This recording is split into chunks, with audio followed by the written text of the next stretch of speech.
So this video is going to be about the OP1 8K and then the universal switch pack.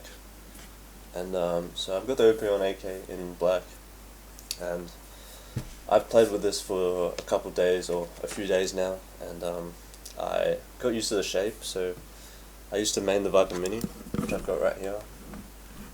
Fuck. And I really liked the light clicks and the shape that felt locked in. The sides were thin, and the curve was really good for my grip, but now I realize the curve doesn't really matter. It just has to be flat or slightly curved. It was more the shape and the thickness of the size, and then the clicks were light, so I could just easily tap and make micro adjustments, and yeah, feel really accurate in games like Counter-Strike and Valorant. So I got this mouse. It's narrow. It's not narrow for me, I guess. Just my grip is really perfect for the style of mouse. This is the M42 shell, by the way. So yeah, extended fingertip, then locked in with my thumb, and then clicks are slightly on the higher side of the mouse, so that's why I prefer lighter clicks. You can see the Viper Mini has higher set buttons, so I hold it here, and that's actually fine on the Viper Mini, but on the OP1 8K it makes the switch feel heavier, which is why I bought the switch pack. So we'll talk about the switch pack. You'll get the PCB to put the switches on, you'll get 4 extra screws, and you'll get all the switches. So the pink ones are the HNC HK, 60 to 70 grams of force. Then you'll get the gold dustproof ones, which are 55 to 65 grams of force. You'll get the Huano blue shell pink dots, which are said to be 55 to 60 grams of force. You'll get the Omrons, which are 45 to 75, which is a huge range, and I'll get onto that later. But you'll also get the Zippies, which are the black and orange. They kind of look like the Omrons. You'll get the Huano Silence, which feel like membrane keyboards, 50 to 60 grams of force, but they definitely feel lighter than that. And finally, you'll get these clear Huano with white dots in the middle, which are 50 to 55 grams. So yeah, the way I went about it was I took out both the KLGXs, and I figured out which one was the lightest, so this one was, and then I ranked the rest of them based on that, because I just wanted a lighter switch, and I found that both the 100Ms were lighter, both the membrane silent ones were lighter, and then one of the blue shell pink dots was lighter, and both the Omrons was lighter, but one of the Omrons was lighter than the other Omron. So yeah, it might be random what you get, so I guess you'll want to hear the clicks. I'll just do them one by one. It's not perfect, but I've just got the M42 shell, and I've got the click right under the button, so yeah.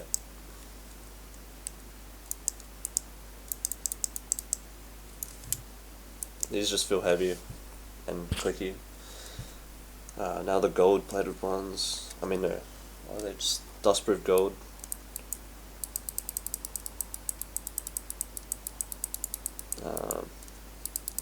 Again, it's all on implementation, the way it feels responsive or not. Like if it's really pressed onto the switch, it'll feel like it bounces back really quick. There won't be any pre or post travel, and yeah, the switch is really just the weight, I think, and the clickiness definitely, but these just feel heavy, kind of like the pink ones. Then the blue shell pink dot, I noticed this actually did feel different. When I put it in the OP1, it feels way more clicky. Like when it releases from the top plate, I guess. I'll show you a video of what I mean. So there's this thing that goes down when you click. Which takes 0.07 milliseconds, and here I counted 16 there you go. frames. So that's what you feel when you click, and these definitely feel more pronounced. and all I'd say is more clicky. So this one was heavier than the KLGX, and if you have the OP1 you already know what this feels like, but I can't even test it because the bracket's in the way. The zippies, there you go.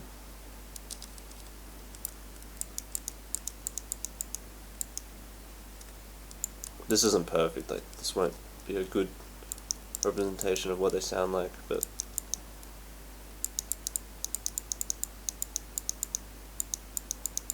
there you go. That one's already done, and the silent ones are just gonna be silent, but just know they feel like membrane keyboards, and they feel slow to come back up, so yeah, definitely not good for gaming, I don't think. Then the Umron, these just feel light and less clicky, but enough to be to feel good for me.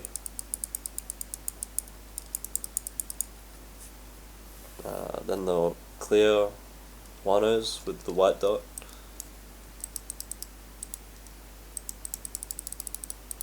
I just really like these ones for some reason.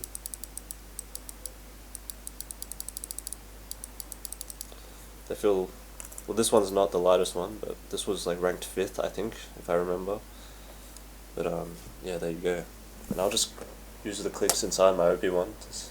So the left click is the clear Wano.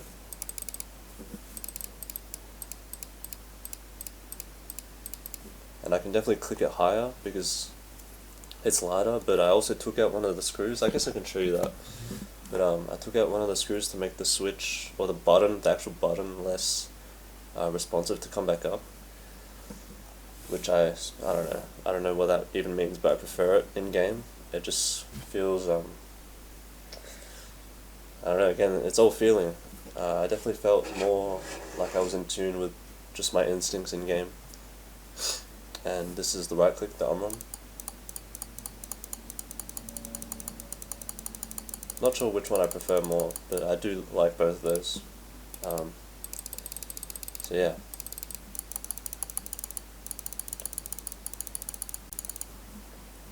Alright, so what you can do when you have everything, you just open it up like this with your screwdriver. And what's good about the OP1 or the Endgame gear products is their screws, they're like metal where they go in, so they won't ever erode as fast, which is why you're able to do this repeatedly. You can see, yeah, it's like this golden metal, but it'll keep its shape and it won't loosen up as fast. And then all you'll have to do is unplug the left and right click from the, left and right click in here, and you can open it up to the side, and you can keep the mouse button wiring, so that's fine. And you can actually test it without putting it back in, as you can see, because it's connected to the top of the shell. Then you just screw these 4 screws in. I'm sure you can find a different video, but yeah. So what I took out was this screw right here, and it lets the bottom feel less responsive. Well, not. It just feels lighter. It doesn't come back as fast or as hard, and it doesn't take as much force to press down. So that's what I prefer. There's also another screw back here that actually keeps the button on. So there's just one less screw. And the way you put it back on, you just put these clips into the front, and then kind of press forward, and then you clip it back in and screw it back in.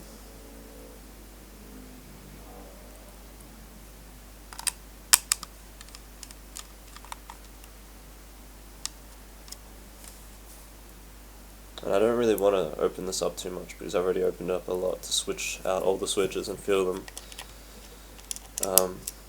So yeah, that's why I'm not showing you with the OP1 AK how they sound. Because I really like this mouse, and I think I've literally found my endgame. And I'll show you a clip of what I mean by playing off instinct. So here it is.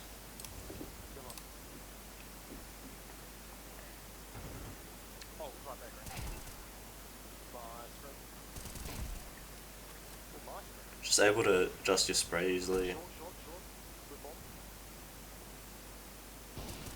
Because I already know what to do, it's just sometimes the mouse doesn't feel responsive. Like just that flicking, I haven't been able to flick in Counter-Strike 2 with the AWP in ages.